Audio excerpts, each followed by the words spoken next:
দেখুন, আপনি এবং আমি কখনোই প্রলুব্ধ হওয়া থেকে বাঁচতে পারবো না। হারাম সবসময় আমাদের সামনে আসবে, আর এটা সবসময় আমাদেরকে আহ্বান করবে। আর শয়তানু ইয়াইদুকুমুল ফাকর, শয়তান তোমাদেরকে দেউলিয়াতের প্রতিশ্রুতি দিবে। অন্য কথায়, যখন আপনি হালাল পথে চলবেন, শয়তান আপনাকে প্রতিশ্রুতি দিবে তুমি সুযোগ হারিয়ে ফেলছো, তুমি বঞ্চিত হচ্ছ, সবাই কত মজা করছে, তুমি অনেক মজা করতে পারতে, তুমি আরও অর্থ উপার্জন করতে পারতে, তুমি আরও ইন্দ্রিয় সুখ উপভোগ করতে পারতে। সেই সব সময় আপনার কাছে বিজ্ঞাপন দিতে থাকবে বিকল্প পণ্যের, বিকল্প পন্থার, নিজের কামনাকে চরিতার্থ করার। কিছু যায় আসে না যে কতটুকু কোরআন মুখস্থ করেছেন, কিছুই যায় আসে না যে কি পরিমাণ তাহাজ্জুদ আপনি পড়েছেন, এগুলো কোনোটাতেই আসে যায় না। শয়তান থামবে না। দিন শেষে আপনি তো একজন মানুষই।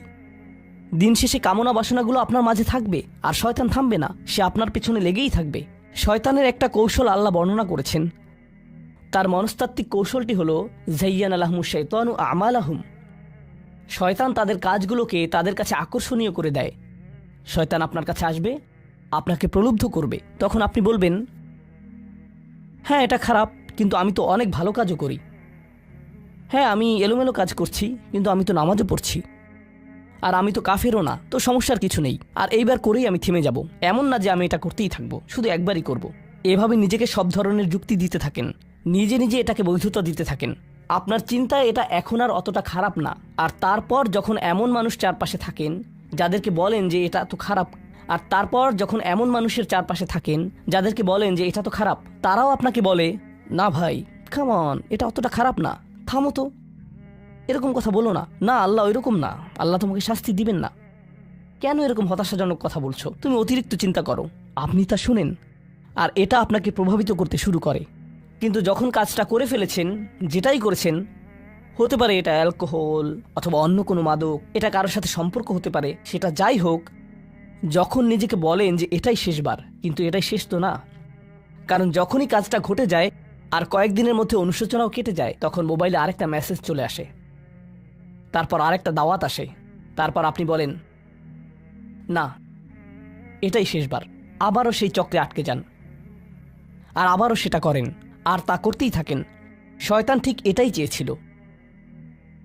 মানুষ এই চক্র বন্ধ করতে পারে, আল্লাহর প্রতি নিবিষ্ট হয়ে বলতে পারে, ইয়া আল্লাহ, আমার বন্ধুরা কি বলছে তাতে কিছু যায় আসে না, শয়তান কি ওয়াসওয়াসা দিচ্ছে তাতে কিছু যায় আসে না, কতবার এই বিভৎস চক্রে আটকা পড়েছি তাতে কিছু যায় আসে না। আমি ফিরে আসলাম, আমি ফিরে আসলাম, আমি ফিরে আসলাম 2 দিন অনুতপ্ত থেকে আবারও পাপে লিপ্ত হওয়া থেকে। আমি ফিরে আসলাম আপনার কাছে ক্ষমা চাওয়ার পর আবারও পাপ করা থেকে। ওয়ালাম ইউসিরু আলা মা ফাআলু ওয়া হুম ইয়ালামুন। তারা পাপ কাজগুলো বারবার করে না, আর তারা জানে যে তারা কি করছে। আমি সেই লোকদের অন্তর্ভুক্ত হব না। ওয়ালাইসাতিত তাওবাতু লিল্লাযিনা ইয়ামালুনা আস-সাইয়্যাত।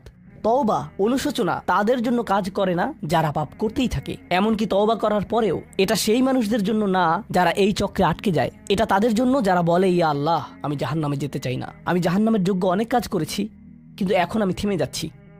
আর এটাই চূড়ান্ত। তারা হলেন আল্লাহর কাছে বিশেষ মানুষ, কারণ আল্লাহ জানেন এটা কতটা প্রলুব্ধকারী ছিল, আল্লাহ জানেন সেই আসক্তি কতটা শক্তিশালী ছিল, আল্লাহ জানেন পাপের কত গভীরে আপনি ছিলেন, আল্লাহ জানেন আপনার উপর শয়তানের সেই দীর্ঘ নিয়ন্ত্রণের কথা, আর আপনি সেই নিয়ন্ত্রণ ভঙ্গ করতে এবং আল্লাহর কাছে ফিরে আসতে সক্ষম হয়েছেন। আল্লাহর পথে আপনার এই যাত্রা অন্য মানুষের তুলনায় অনেক কঠিন। আপনার সামনের প্রলোভনগুলো অনেক শক্তিশালী, আপনার প্রতি অভিকর্ষের টানটি অনেক বেশি শক্তিশালী, আর এর সাথে লড়াই করে যেহেতু আল্লাহর কাছে এসেছেন, তাই আপনি বিশেষ মর্যাদা সম্পন্ন। এটা মনে করবেন না যে আমি তাহাজ্জুদ পড়ি না তাই আমি অতটা ভালো না, অথবা আমি আরবি জানি না, বা আমি এখনো সম্পূর্ণ কোরআন পাঠ করিনি, আর আমি তাজবিদের নিয়মগুলো জানি না। না না না না না, আপনার বিশেষত্ব এজন্য না যে আপনি 17 বার হজ করেছেন। আপনার জ্ঞান এবং ইবাদতের জন্য আপনি আল্লাহর কাছে বিশেষ না, আপনি আল্লাহর কাছে বিশেষ মর্যাদা সম্পন্ন, কারণ আপনি পাপ থেকে বেরিয়ে এসেছেন, আর আপনি শুধু তার ভয়েই ভীত। এটাই আপনাকে আল্লাহর কাছে বিশেষ মর্যাদা সম্পন্ন করে। তাই আপনিও ইবাদুর রহমান। তো এখান থেকে আল্লাহ আমাদেরকে সম্পূর্ণ বিপরীত দিকে নিয়ে যাচ্ছেন। এই প্রত্যেক শ্রেণী সম্পর্কে চিন্তা করুন, কিভাবে এগুলো আপনার সাথে প্রাসঙ্গিক, কিভাবে আপনি আল্লাহর কাছে বিশেষ মর্যাদা সম্পন্ন হতে চান, কিভাবে আপনি আল্লাহর নৈকট্য পেতে চান, কিভাবে আমি আল্লাহর নৈকট্য পেতে চাই। আমাদের কাছে এটা আসলে কতটা মূল্যবান। পাপ হলো এক প্রকারের ভালোবাসা। আমরা এর মোহে পড়ে যাই, আমরা এতে আসক্ত হয়ে যাই। আর এই অনুচ্ছেদটি আসলে ভালোবাসার একটা প্রতিযোগিতা, কারণ আপনি ইন্দ্রিয় সুখ ভালোবাসেন, আপনি এই পাপগুলোকে ভালোবাসেন, আর আপনি তা ছাড়তে চান না, কারণ এতে আপনার সুখানুভূতি নষ্ট হবে। আর অন্যদিকে আল্লাহ বলছেন, আমি আমার নিজের দ্বারা সেই সুখকে প্রতিস্থাপন করে দিব, আমি এটাকে আমার নৈকট্য দ্বারা প্রতিস্থাপন করে দিব। আল্লাহ এই সুযোগ দিয়েছেন। আপনার নিজেকে এই সমীকরণের আলোকে সিদ্ধান্ত নিতে হবে। আপনি এই পরিস্থিতিতে পড়বেন, অন্য কেউ জানবে না, কেউ জানবে না যে আপনার মাথায় কি সংগ্রাম চলছে, কেউ জানবে না, শুধু আল্লাহ জানবেন। আর প্রসঙ্গক্রমে উদাহরণস্বরূপ আপনাদের কেউ কেউ যখন হারাম সম্পর্কে জড়ান, নিশ্চিত বলছি না, আপনাদেরকে অভিযুক্ত করছি না, কোনো মানুষ, আপনারা না, কোনো মানুষ যাদেরকে আপনারা চিনেন, তারা হয়তো অনৈতিক সম্পর্কে জড়িত, আর আপনি তা থেকে বের হতে চাচ্ছেন। তো আপনি এই আলোচনা শুনে তাকে মেসেজ দিলেন, আমি আর এটা করতে পারবো না। সে উত্তর দিল, তুমি কি আমাকে ভালোবাসো না? তুমি এখন আমাকে ঘৃণা করো? তুমি কি মনে করো যে আমি তোমার জাহান্নামে যাবার কারণ? আমি কি এতটাই খারাপ? এখন আপনি বলছেন, না তুমি অতটা খারাপ না, না আমি তোমাকে ভালোবাসি, তুমি মোটেই খারাপ না, তুমি অনেক ভালো। ঠিক আছে, যদি আমার সাথে সম্পর্ক সমাপ্ত করতে চাও, আজকে রাতে আমার সাথে দেখা করো, আর আমার মুখের সামনে এটা শেষ করো। না, এটা আমি করতে পারবো না। ঠিক আছে, তুমি আমাকে ঘৃণাই করো, আচ্ছা ঠিক আছে, আমি আসছি। এটা আবার শুরু হয়ে গেল। আর এরপর আপনি আবারও তওবা করতে চান। দেখতে পাচ্ছেন, এটা শুধুমাত্র আপনি না, আপনি হয়তো আবেগগতভাবে কোনো কিছুতে জড়িয়ে যেতে পারেন, আর এখন আপনি আবেগগতভাবে ব্ল্যাকমেলের শিকার হচ্ছেন। এর দ্বারা আপনি খারাপ বোধ করবেন। আপনাকে এর বিরুদ্ধে যুদ্ধ করতে হবে, আপনাকে এটা অবদমন করতে হবে, আর আপনাকে উপলব্ধি করতে হবে যে আপনি হয়তো কাউকে হতাশ করছেন, কিন্তু আল্লাহকে সন্তুষ্ট করছেন। আর আপনি এটা শুধু নিজের জন্যই করছেন না, বরং এটা ওই মেয়ের জন্যও করছেন, বা ওই ছেলের জন্যও করছেন যে আপনার মেসেজের জবাব দিচ্ছে। সে আল্লাহর সামনে দাঁড়াবে এটাও আপনি চান না। আপনি যদি তাকে আসলেই ভালোবাসেন, শুধুমাত্র যদি তাকে কামনা না করেন, বরং তাকে ভালোবাসেন, তাহলে আপনি তাকেও রক্ষা করতে চাইবেন। তো এখন আমরা খুবই অপ্রত্যাশিত স্থানে চলে যাচ্ছি। আল্লাহর কাছে আরও কে বিশেষ মর্যাদা সম্পন্ন?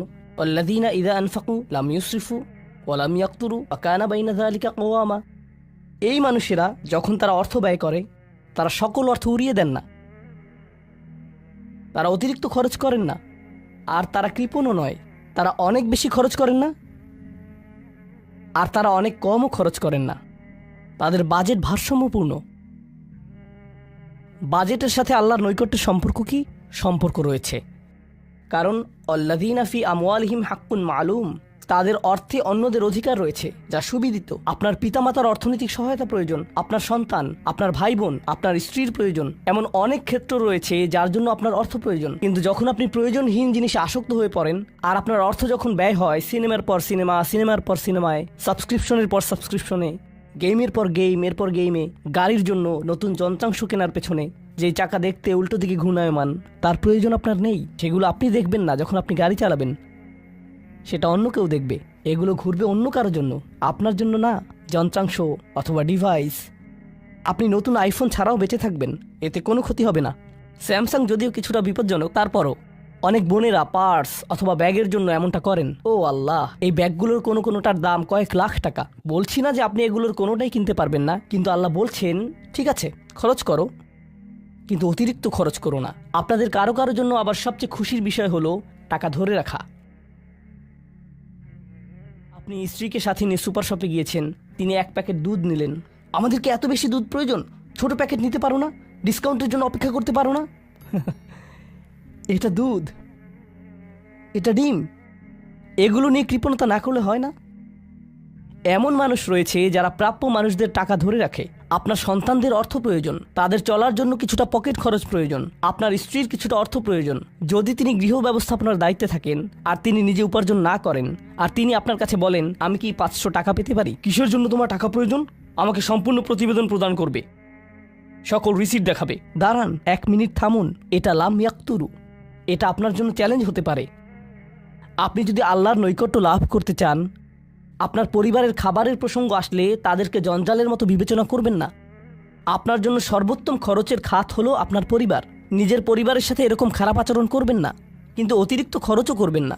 অন্যরা এমন আছে যারা টাকা উড়ায়। আল্লাহ হয়তো আপনাকে কিছুটা অর্থ দিয়েছেন, আর আপনি আপনার 16 বছরের সন্তানকে BMW কিনে দিলেন যাতে সে রাস্তার পাশে লাগিয়ে দিয়ে অ্যাক্সিডেন্ট করতে পারে, আর তারপর তাকে আরেকটা কিনে দিলেন। না না না, আপনি এমনটাও করতে পারবেন না। লাম ইউসরিফু ওয়া লাম ইয়াকতুরু ওয়া কানা বাইনা যালিকা কওয়ামা। তারা একটি ন্যায্য ভারসাম্যপূর্ণ পন্থা অবলম্বন করে এই দুই অবস্থার মাঝে অবস্থানের জন্য। পরবর্তী গুণটি আমার প্রিয়, মনোযোগ দিয়ে শুনুন। এরা সবাই একটি শ্রেণী, ওয়াল্লাযীনা লা ইয়াদউনা মা'আল্লাহি ইলাহান আখার ওয়া লা ইয়াকতুলুনা আন-নাফসা আল্লাতী হারামাল্লাহু ইল্লা বিল হক ওয়া লা ইয়াজনুন ওয়া মান ইয়াফআল যালিকা ইয়ালকা আসামা। তারা আল্লাহর পাশাপাশি অন্য কোনো উপাস্যের কাছে প্রার্থনা করে না, আর আল্লাহর পাশাপাশি অন্য কোনো উপাস্যের কাছে প্রার্থনা না করা অবস্থায় তারা কাউকে হত্যা করে না এবং তারা ব্যভিচারে লিপ্ত হয় না। তিনটি বিষয়। তারা আল্লাহ ছাড়া কারো কাছে প্রার্থনা করে না, এর সাথে রয়েছে তারা হত্যা করে না এবং তারা ব্যভিচার করে না। তিনটি বিষয় একসাথে, তিনটি বিষয় একসাথে। এটা তো অসাধারণ কোনো অর্জন নয়। কেউ বলতে পারে যে হ্যাঁ, আমি তো তালিকায় এসে পড়েছি, আমি কাউকে হত্যা করিনি। কিন্তু জানেন কেন এটা বৈশিষ্ট্যসূচক? কারণ এই বিষয়গুলো খুবই প্রাথমিক স্তরের, তাই না? অন্য অনেক কবিরা গুনাহ রয়েছে, কিন্তু আল্লাহ বলছেন যে তোমরা আল্লাহর কাছে বিশেষ মর্যাদার অধিকারী হতে পারবে যদি তোমরা শুধু এটুকু করো। কেন এটা বিশেষ মর্যাদাপূর্ণ? মক্কার মানুষদের কথা চিন্তা করুন, সেই সমাজের কথা চিন্তা করুন যার মাঝে কোরআন এসেছিল। সেই মানুষগুলো হাজার বছর ধরে শিরকে লিপ্ত ছিল। হত্যা তাদের কাছে সাধারণ বিষয় পরিণত হয়েছিল, জিনা কোনো বিষয়ই ছিল না। আর এগুলো বড় বিষয় ছিল না তাদের পূর্বপুরুষ অথবা তাদের পূর্বপুরুষ অথবা তাদের পূর্বপুরুষের কাছে। এগুলো ছিল জীবনেরই অংশ। জীবন ছিল গ্যাংস্টারের মতো। আর যখন তারা এই সকল কিছু ছেড়ে আল্লাহর কাছে আসলো, তাদের পরিবারকে বলেছিল যে ও তুমি তো এখন মুসলিম, কংগ্রাচুলেশনস। তাদেরকে সকল ধরনের বিভৎস অভিজ্ঞতার সম্মুখীন হতে হয়েছিল, তাদের প্রিয় মানুষদের কাছ থেকে, তাদের সমাজ থেকে, তাদের বন্ধু বান্ধবদের কাছ থেকে, কারণ তারা সেই অপরাধগুলো ত্যাগ করেছিলেন, তাই না? কিছু মানুষের জন্য শুধুমাত্র ঈমান গ্রহণ করা, শুধুমাত্র অপরাধী জীবন থেকে বেরিয়ে আসা, শুধুমাত্র জিনা থেকে বেরিয়ে আসা ছিল এতটাই বড়। আপনারা যারা সম্মানিত পরিবারে বেড়ে উঠেছেন, পরিশুদ্ধ পরিবেশের মাঝে ছিলেন, আপনার জন্য সেই ধরনের বিপত্তিতে না পড়াটা সহজ অথবা সহজতর। এখনকার সময়ে যে কোনো কিছুই সহজ। কিন্তু আপনাদের যারা অমুসলিম অবস্থা থেকে এসেছেন, আপনি চারপাশে অপরাধ সংঘটিত হতে দেখেছেন, আপনি চারপাশে মাদকের আসর দেখেছেন, আপনি চারপাশে নারী লিপ্সা দেখেছেন, প্রত্যেক সাপ্তাহিক ছুটির দিনই ক্লাবে যেতেন, আর তারপর আপনি আল্লাহর পথে আসলেন, আপনি ঈমান গ্রহণ করলেন। সেই জীবন থেকে আপনার এই যাত্রাটি ছিল বিশাল এক যাত্রা। আর আল্লাহ এটা স্বীকার করেছেন এবং বলেছেন যে এটা বেশ বড় ব্যাপার যে কিছু মানুষ এমনটা করেছে। শুধু এই বিবেচনায় তারা বিশেষ মর্যাদাময়, তারা অন্য কিছু জানে না, তাদের ব্যাপক কোনো জ্ঞান নেই। কিন্তু মূল বিষয় হলো তারা আল্লাহর সন্তুষ্টির জন্য হিজরত করেছেন, তারা সেই বড় পাপগুলো থেকে আল্লাহর অভিমুখে যাত্রা করেছেন। এটা অবিশ্বাস্য। কিন্তু এই আয়াতগুলোতে আল্লাহর করুণা এখনও সমাপ্ত হয়নি। প্রথমত সেই তিনটি বিষয় যা আমি উল্লেখ করেছি, শিরক বা আল্লাহ সম্পর্কে অশ্রদ্ধা প্রদর্শন করা, হত্যা এবং ব্যভিচার, এগুলো অনেক বড় পাপ। তো আল্লাহ কি বলছেন? ইউদাআফ লাহুল আযাবু ইয়াউমাল কিয়ামাহ ওয়া ইয়াখলুদ ফীহি মুহানা।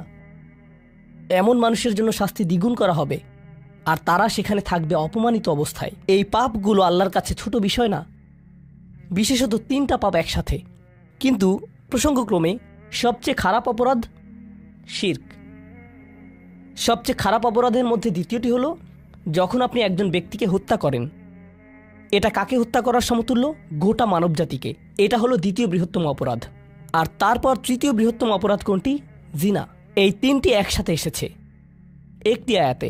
সেজন্য আল্লাহ বলছেন যে এই ব্যক্তিটি বিশেষ ধরনের শাস্তি পাবে আর সে এই শাস্তিতে রয়ে যাবে অপমানিত অবস্থায়। কিন্তু এমনকি খারাপের ভিতর সবচেয়ে খারাপ, এরপর সবচেয়ে খারাপ ব্যক্তিটি, এই ব্যক্তিটি এজন্য সবচেয়ে খারাপ না যে সে একটি জিনিস করেছে, বরং সে সবচেয়ে খারাপ কারণ সে তিনটি জিনিসই করেছে। তিনটি জিনিসই করেছে। এটা জাহান্নামের হ্যাট্রিক অর্জনের মতো। আর সম্পর্কে আল্লাহ কি বলছেন? তিনি বলছেন ইল্লা মান তাবা ওয়া আমানা ওয়া আমিলা আমালান সলিহা। অর্থাৎ যে অনুতপ্ত হয়েছে, ঈমানের পথে ফিরে এসেছে